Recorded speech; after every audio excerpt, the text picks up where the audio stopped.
Oh, wonderful, Christina. Thank you for this forum. And I just am amazed at the service that you've provided to so many for so long. And kudos to you. And thanks for allowing me to be a part of that. I'm excited to share this topic, this mysterious thing called asset management. And I have to share with you, I came upon it kind of backwards. I did not ever think I wanted to be an asset manager in my life. I had no idea how important a role that would become. The first time I jumped into real estate, um, it was when my father passed, and he and my mother had over the years acquired 35 units by units, single family houses. And that was their primary retirement resources and income. When my dad passed, um, he and mom had been married over 50 years. It was devastating for her. And the idea of worrying about the business was the least thing she cared about. And so, you love your mom, you want to help her. At the time, I was still working in a W-2 in IT, which means 24/7, 365 on call. So life was intense, but I still found a way um, to figure out what this thing was. 35 units of what? What do you do? Well, first you go visit each one of them and you meet and you start building your network and you start learning. And over time, I figured out that, oh gosh, there's a word for what I've been doing, and that's asset management. Well, then we made this big leap later. I stopped working in my W-2, and my nephew called and said, hey, I didn't want to bypass single family. Let's jump into multifamily.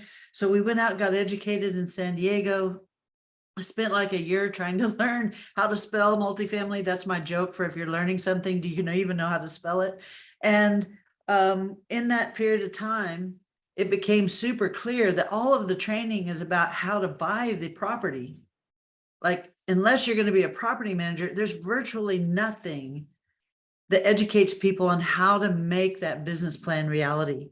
And it just so happened that my IT background included a lot of program management, project management, and now I know asset management as well. And as a result, I was able to take all the things that I had learned in my 30-year career and apply them to real estate because it mapped one-to-one. And why would that be? It's because real estate is business too. So whatever the business is, the business must be profitable. And figuring out resourceful and creative ways to make that happen is one of the primary things you do as an asset manager. But it was fun when fun. So here I am, flashback to dad has passed, my own heart is broken, trying to settle the say, get all that wired up, still working. And I go to the infinite wisdom of all things, Google, and I type in how to learn real estate. I didn't know anything about real estate.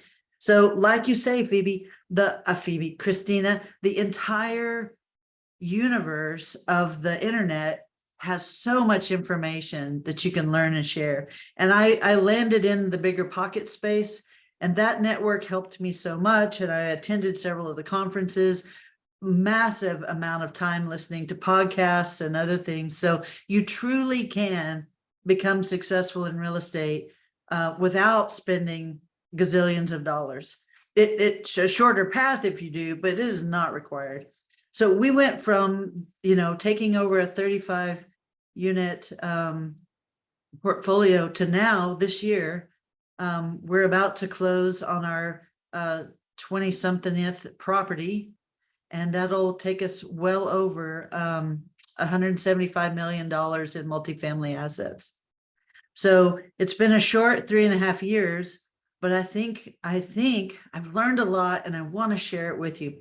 So the most important thing that you will learn when you are jumping into asset management, like you've gone out, you found your property, and now what? Now what? Like, the silence is deafening. I remember being at the closing table and having a great time when we closed our first multifamily property. It was exciting. And then there was the second day after the closing, and I'm like, whoa, now what? So you start picking up the phone, you're calling everybody, what is this asset management thing? What's the next step? And there was a whole bunch of things that people said to me that I've now discovered were complete myths. Complete myths. Like the most important one is I can't tell you the number of people that told me, oh, I don't really like asset management because it's really boring. It's kind of like underwriting. You just have to do all your numbers and stay at a desk. I'm like, now I know asset management is like, it's the bomb. Like, when else in your life are you going to write millions of dollars of checks for people who've invested millions of dollars in your projects? Like, what a great day that is when your project is so successful, you're paying investors hard-earned money, their investment with you, and you're returning investment on top of that. Wow, that feels good. That is exhilarating. It is the best day. It is literally the best day for an asset manager.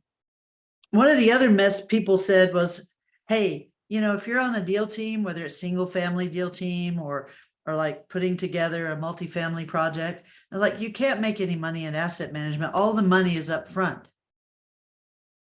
Wow, that's short-sighted, because the best money in real estate is the long money, not the short money. The short money keeps you going along the way, but that sale at the end, when you've realized your business plan and you've doubled everybody's money in a reasonable amount of time, 3 to 5 years, wow, that's what real estate is all about. It's not about these short wins along the way. It's about the long play.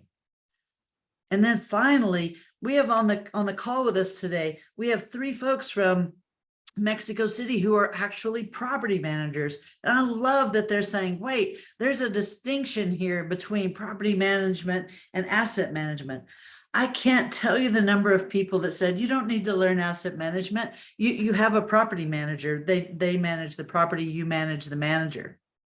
Well, I'm here to tell you that is a complete myth. If you're managing your property manager, that's kind of like approaching John Williams after he's written the score for all of the Star Wars movies and telling him, hey, I just bought the rights to Happy Birthday, so I'm going to manage you while you like make your next symphony. That's how absurd it is to say that you're going to manage the property manager. So pretty much all of the standard thinking out there lead you to a place that's very dangerous. And what do I mean by that? There's 2 types of roles to be had in real estate. One is like the hunters, and the hunters are out there. They're like taking down prey. They're flipping properties. They're, buying assets. Great. You got to have the hunters. You must have hunters. But if you only have hunters, you never get off of the treadmill. You always have to go kill the next day. Enough of that. If you do a fantastic job with your underwriting and you close a good, reasonable project, it is asset management that gets you out of that hunting dependency and into something that truly is legacy building. I find most people, when they close their first, 1 to 5 projects, they're kind of like I was. You get really overwhelmed really fast, especially if it's a multifamily syndication. And the reason that you're so overwhelmed is that there's so many different roles that are actually involved, but you're only one person. Or maybe you even are lucky and have a small team. It's super easy to be overwhelmed. But like my favorite coach, Trevor McGregor, he's a Canadian. Shout out to the Canadians in the room tonight. It is a fact that every problem is a problem of perspective. And once we change our perspective, then we can go about finding solutions to the problem. The number one enemy for every human being on the planet is fear. Now, absolutely, fear serves a purpose. When you're walking across the street and a bus is barreling down, fear gets you out of the way. Kudos to fear when it's a life-threatening situation. But beyond that, fear is a saboteur. And when we allow our problems to paralyze us into fear, you can't win. You just can't win because you're too much inside yourself. If instead you shift your perspective, and instead of like dwelling in the fear, acknowledge it, say, "Ooh, this is kind of scary," but don't hang out there. Shift your fear into curiosity and go find a solution. If you shift from fear and your perspective goes into curiosity, the answers are there and you will find them. So let's jump in. I love music. Hope you do too. Not sure what kind of genre your music is, but I want you to like put your favorite tunes, the things that are in your mind that like bring joy, happy, that make you want to dance. Like you got that song in your head. I'm not going to sing mine because I don't want to mess with the song in your head. Real estate, asset management is a lot like music. And I find that just like music, the most important things, they don't fit into words. That's why we have music. Music expresses things that we can't. And I find that asset management, when you think about it in the context of music, it's kind of helpful. It defines. So let's jump in. Kim Wendland's opinion of asset management, having done it in 2 industries now. It is the leadership management systems that are necessary to improve a product, provide a service, and yield a profit. That is so generic. You could apply that definition to any business. So let's talk about it in terms of real estate. In terms of real estate, we're talking about the product is the property. If it is a single family home, it is that individual property, the house, the grounds, the utilities, that's the product. If it's multifamily, it's that plus all of the amenities. That product needs to be at a quality, safe place to live. The service that you're providing is not only the product, but all of the things associated with your commitment to the person living there or the family living there.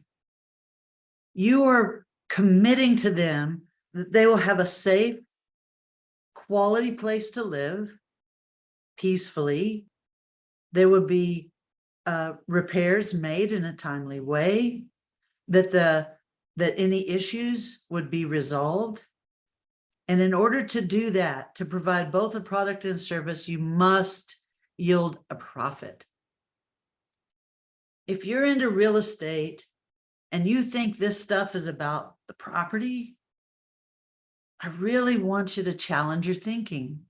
Get a little bit more curious about it. Real estate is a people business.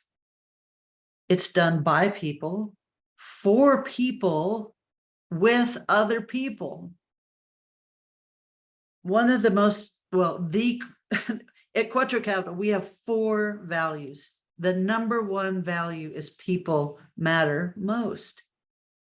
The people who live in our properties,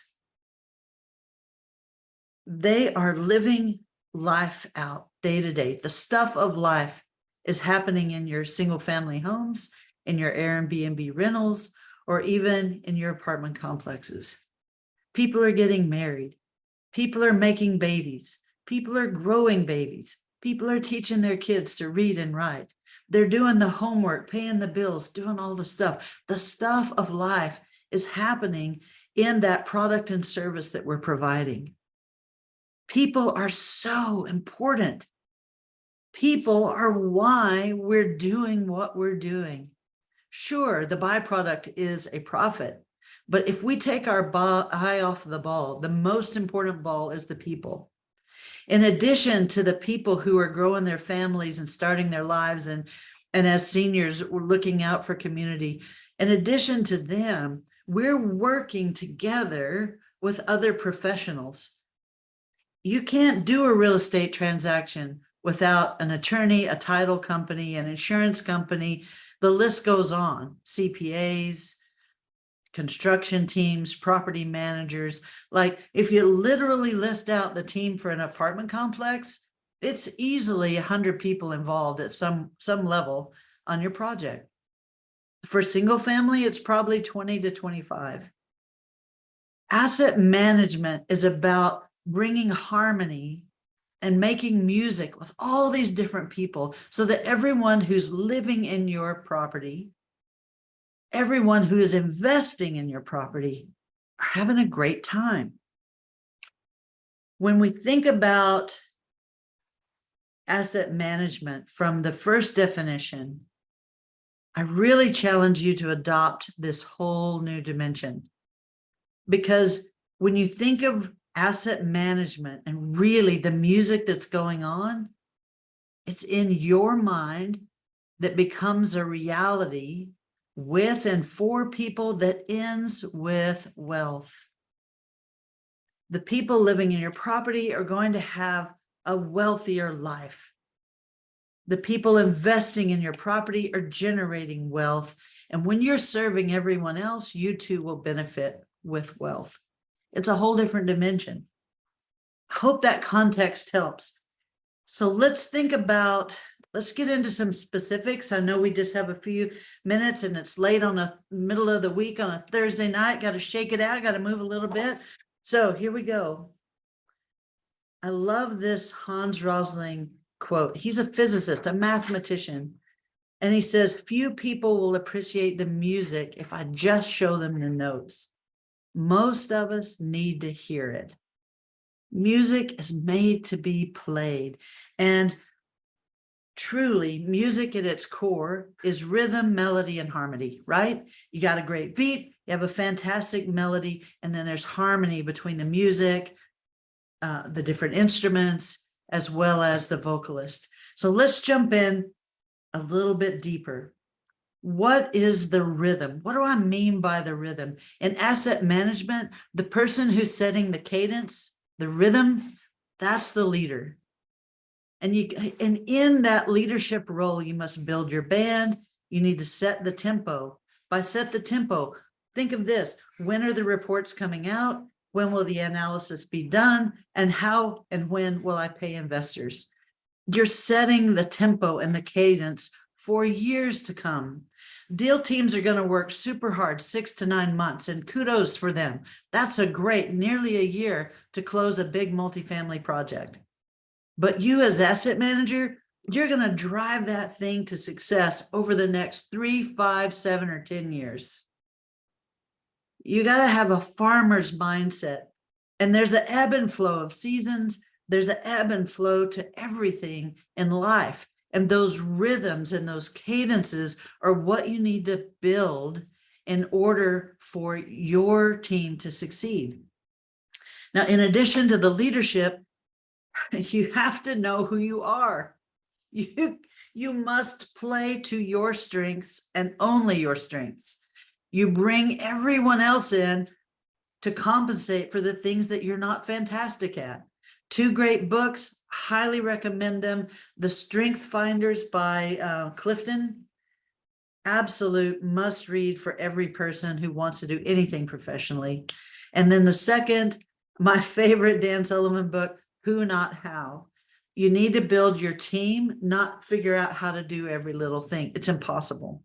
But that's a footnote for leadership.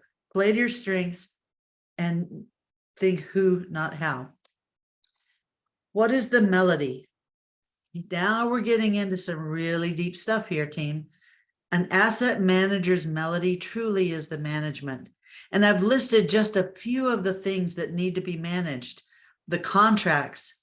Contract management is all about compliance. Your loan is a contract. There's commitments and covenants and guarantees to that. There's a reporting schedule.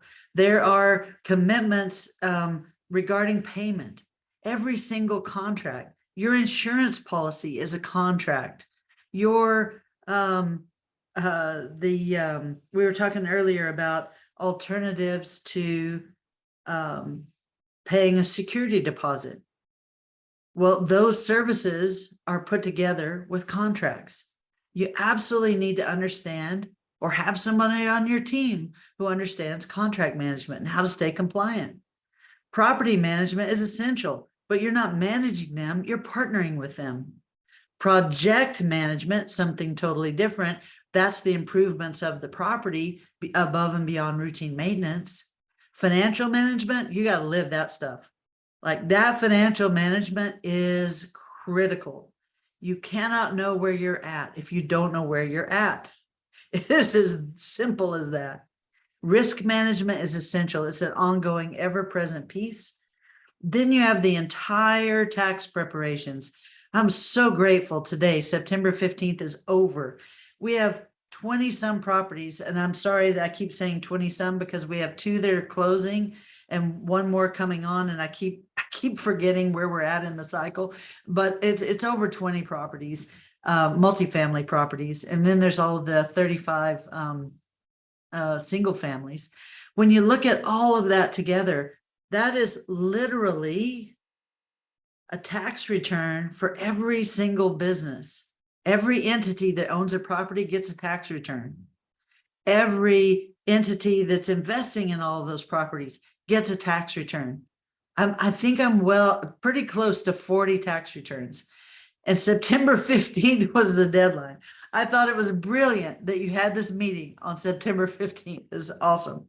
But the point being, all of that management and all of those preparations serve whom? They serve the people living in the properties and the investors. And those investors need their distributions and they need their tax break. That's why you invest in real estate, right? So you get your leadership going, you get your melody going with your management, and then the next step is to harmonize. That harmony are the systems that you build. People, process, tools. How many times have you heard that in your professional life? People, process, tools. This time it's different though, because this time you don't have direct control, authority over your team. You need to think collaboratively because this is a team working with you, not just for you. Earlier, when we were in our networking group, we were talking about the difference between your clients and your investors and your clients and your property manager.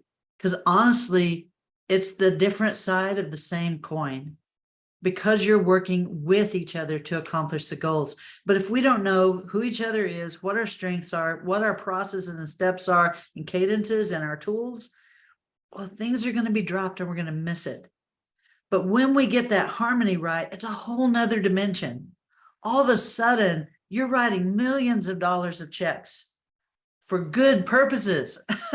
People are sending their kids to college as a result, or families who are trying to build wealth so that they can leave their W-2 job and remember, you just need enough money to cover your bills to be financially free. I think people associate being rich, as Christina was mentioning, being rich as the goal. The goal is freedom, and there's 5 of them. There's the freedom of time, the freedom of relationships, the freedom of location, to be able to do what you want to do, when, where, and how. There's so much to freedom that we forget because we easily get in the mindset of a job. But when we realize the system that we all live in, the economy that we are all riding upon, to understand that life can be completely different and lived on our terms and not everyone else's, that only works if you're truly out to give and serve. If you're up to something greater than me, but instead into us, and we and them, wow, the sky is the limit and you will go far quickly. And all of those things that you're worried about now, they will naturally fade away and you'll be focused in the right places. So when you're dealing with growing into this role, you need to have a few mindset. I'm mindful of time because there's stuff here at the end. I really want to get to some nuts and bolts. So we're going to go kind of quickly through this, but there's some must-haves for asset managers. And I love the way Tony Robbins puts this together, but I've added one. I hope he doesn't mind. The first is our mindset, our attitude. Just as we started out talking about perspective, you got to shift that fear into curiosity and apathy into action. What we're thinking about and whether or not we believe we can do something will determine what comes next. Your attitude, oh my goodness, get a powerful mindset. If you don't have that yet, like all the rest of this stuff is just tasks because you're just doing stuff. Your mindset is where you're bringing in dreams and passion and value. Your heart set, that's all about your passion. What's in your heart? Why do you want to do real estate? Christina alluded to it earlier. There's happiness and there's riches, but what is it that you really want? For me, it's I want to make a difference. And so the long-term wealth curve that happens in real estate is very appealing because my big goal is to leave some massive money behind to solve problems that I haven't been able to solve while I'm here, but contribute to the next group and the next generation doing that. Our soul set, that's all about your values. I mentioned at Quattro Capital that our most important value is people. The second one is the property. The third is profits, because of course it must be yielded. But fourth, and my absolute favorite, is philanthropy. So those are the 4 core values that we determine whether or not teams working with us are a good fit. So if you know your soul set, you know your values, it's really easy to figure out who you should be working with. Next is the skill set. Notice it's number 4. Learning new things is the easy part. Knowing, having the right mindset, heart set, soul set, that's the advanced topics. And I'm going to add habit set to here, to this great list that Tony Robbins has, because if we're not taking care of ourselves, mind, body, spirit, we're going to burn out. Because here's the reality. Real estate's not easy. And just as Christina alluded to the curves that ebb and flow and the economy we're riding on, we are living some historic biblical times. It is amazing. Like Pakistan has so much water in the middle of the country. It is the entire state of Colorado underwater. Like that hasn't happened in anyone's lifetime that I know. We just spent $1 trillion in the economy in the United States with COVID. That's never happened before. Of course, there's going to be swings and ebbs and flows, but how we are centered ourselves is going to allow us to have the capacity to keep pushing forward. So one of the key things that your team needs to know as you put your whole team together to make this asset sing, right? I love the way jazz bands work as a team because it's fluid. It's not rigid. It's not authoritarian, and it's beautiful. The first thing they know is adapting isn't a choice. If the pianist or the vocalist change the key, you better change the key. You got to go with the flow.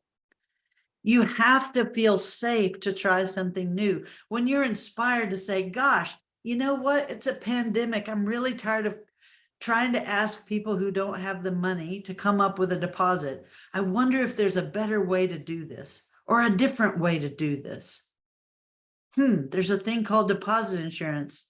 Yeah, that mitigates the risk for the investor and the owner, but at the same time allows the renter who's under all kinds of cost pressures to have a way out. Try something safe and new. The other thing jazz bands know, they know that authority is fluid. So just because I'm the asset manager doesn't mean I'm in control. The property manager is actually as in control as I am. But we have to ebb and flow. Like, I respect that they're responsible for leasing the property and fixing routine maintenance and building the books. But I'm accountable for making sure that I've provided them a quality budget, that they understand the decision criteria that we can use. And when big problems come up, that we're working well together. Authority is fluid based on their roles and responsibilities. But ultimately, we are accountable as the asset manager. The buck stops with us, whatever has happened in the team. The other thing jazz bands do is experiment. They experiment and try new things. You absolutely must do that. You're going to find problems and challenges that no one knew before. Like, who knew the government could create an eviction moratorium? Who knew, right? Like, talk about record scratch in the industry. Goodness, 2020 was intense. The last part, fun. You got to have fun at this stuff because it's way too stressful. If you're not having fun, then, this isn't the right gig for you. It's absolutely essential. But the best jazz bands, they know their scales. And because they know their scales, they can jump keys, they can jump plans. So let's talk about scale for a minute, because there's two types of scales I want to talk about. One is scaling your business, and one is knowing your scales or your numbers of your project. So for example, this is a visual of the two businesses that I'm involved with real estate. On the left, you have the Quattro Capital multifamily portfolio. It's only a 3-year-old business. And in the last 3.5 years, really, we've jumped up, and then this is all to scale, 158 million assets under management. That's 1,529 units.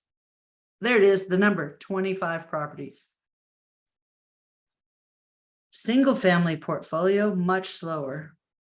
Much slower. My parents bought that in 2005, and it has slowly grown over the years.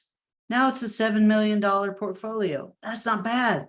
And it's providing a 6-figure income for my mom's retirement because it's all paid for. But scaling means that you're doing a whole lot more with the same level of effort. That isn't really possible. Scaling isn't really possible in a single family portfolio. That's why I love multifamily so much. But when you're an asset manager, you have to constantly thinking about scaling. How can I do more with the same resources? How can I accomplish more with the same resources? Need to be resourceful, know how to scale. That's a whole different topic, but I want to just plant that seed in your mind because scale is essential. That's how you grow and still have a life. Otherwise, you keep growing and scaling, and you lose your freedom and you lose all of the things that you were after. Now, another perspective, right? Another perspective from asset management is that asset management actually increases your probability of success. So like I mentioned before, acquisitions, they're the starting point. Distributions, that's for the money that happens along the way. But what you're really after is that distribution, that disposition, the sale at the end. If you can't sell your asset by doubling the value of it in 3 to 5 years, 7 at the outside, it's probably not a good investment. And you have to be able to think about that in terms of the entire economic waves that we're riding. Like, have multiple exit strategies, build in a series of milestone markers that you need to hit so that you'll be on track for the long run. If you have done nothing but the first year and the last year and you've missed out on the middle, you're not going to have a successful property. Okay. The other part of scaling is knowing your numbers. And I'm going to give you a couple of examples. And these are two tools. If you do nothing else in asset management, I mean truly nothing else, you must do these two things. One, variance reports. I'm going to read the slide because this is so important. The underwriting of your plan is not your budget. Your underwriting is not your budget. It's a plan. It's the foundation of a budget, but it's not the budget. There are things that the property manager needs that you're not going to be aware of, maybe up front, especially in your first few deals. It's also the case that when you analyze your income statement and your balance sheet, just looking to see where you are and what the numbers are is not enough because you have no context. I could throw up a balance sheet right now. I could throw up an income statement right now, and there would be a whole bunch of numbers, but you would have no way of knowing if my reports mean we're on target or not. You could see your income ratios. You could probably see your NOI. You're going to be able to see what your total income is. Sure. And those things are essential and important, but they don't tell you if you're on track.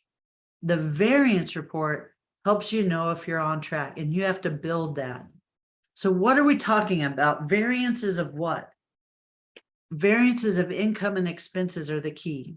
So when I'm looking at a quarterly report, a monthly report, a yearly report, if I'm not comparing it to my budget, I can't see if I'm on target or not. I like to read them from the bottom up. I start at the NOI and then I come back up, because your NOI line, your net operating income line, that drives your value. The cap rate divided into the purchase price, now you're talking about value. When your variance report shows that, gosh, I spent 20% more on my CapEx than I did last quarter, if I don't know the reason behind that, I can't know if I'm going to run out of money or not. If I don't understand what the driving factor is behind those variances, those differences, there's no way I can solve it. So some of the things you need to ask yourself when you're looking at your variance reports, is this an economic impact? Or is it caused by something else going on in my market? Is it a planned or an unplanned expense? If unplanned, what happened? Is it something you can prevent, or is it actually a benefit? If there's an unexpected utility, or materials costs are different, or labor expenses are different, you have to understand the why behind it. And having a fantastic partnership, not management of, but a partnership with your property manager is the key to understanding. They know what's going on the property. They may not know how it affects your project and your investment, but they absolutely know what's happening. You might even find there's new competition, or the rent plan is being challenged, or my goodness, the government's changing the rules again. So when you're looking at your financials, looking at them in their own without comparing it to not only the previous quarters, but also your budget and also your underwriting, that is a way to keep yourself on track. Now you have a way to figure out, the winds have changed. I need to tack my sails. Or, wow, I've gotten off track. The compass says I'm headed west and I need to head back north. You can turn the ship.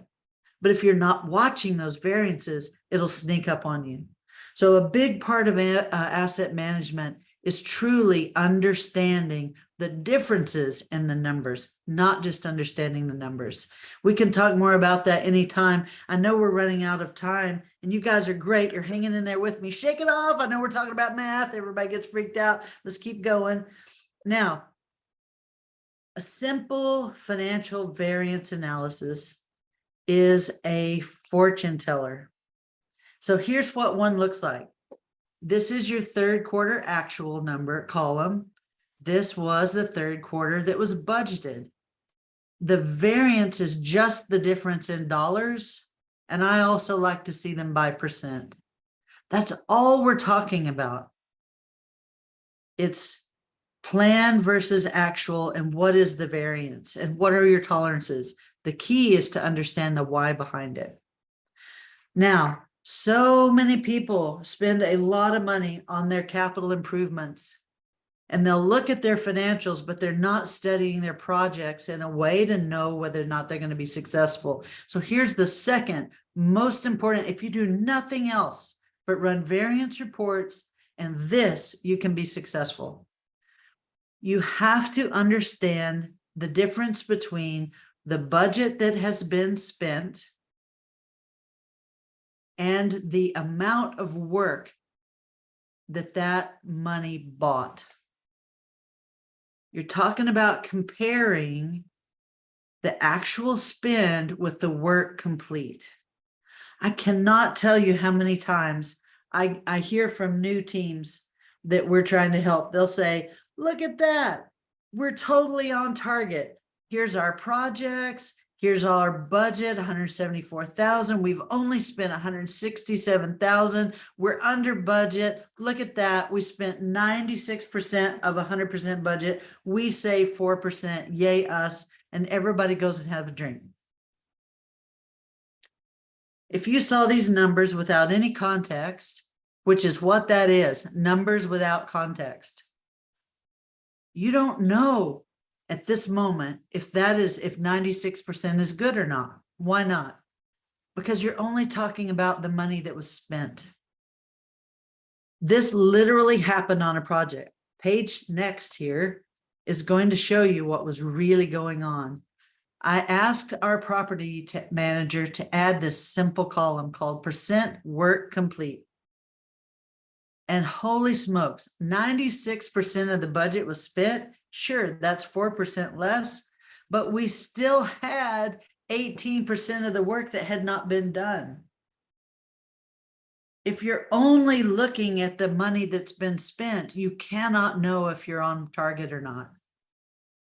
This project was actually in trouble and nobody knew it because they weren't also looking at the percent of the work that was complete. Man, I hope y'all are catching this on. If you just do these two things, run your variance analysis and make sure you're comparing your budget to your work complete, you can keep that thing on track. You can make your investment possible. Well, it's a Thursday night and it's getting super late.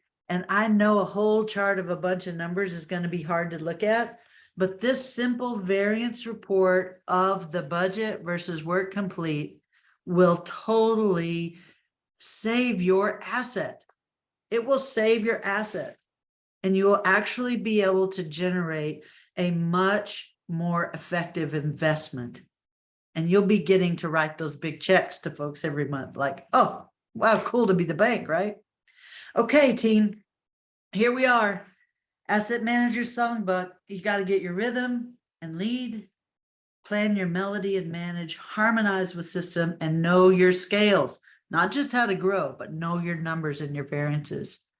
But the most important thing I can leave you with, if you forget everything else and you don't remember the two most important things, your variance reports, and you don't remember this whole percent work versus percent budget, if you don't remember anything else, remember this. Fear is actually a call to courage. It's an alarm bell going off that something deserves attention. It is not something that requires you get paralyzed and freak out. Fear is a call to courage. And the way you shift from fear to courage is get curious, lean into it, and learn what you can. So I hope this has been valuable for you. I wish I could be there with you in the room. I'm really jealous about all that networking about to happen. So here I'm going to give you some stuff. You can take a photo of that QR code. It'll take you to a website that'll give you, no, I'm not even going to ask for your information. Free samples available to you for both a project variance report and a financial variance so that you too can learn those scales. My contact information is here. I know that Christine will let you know how to reach me, but help yourself. Go get some asset management tools.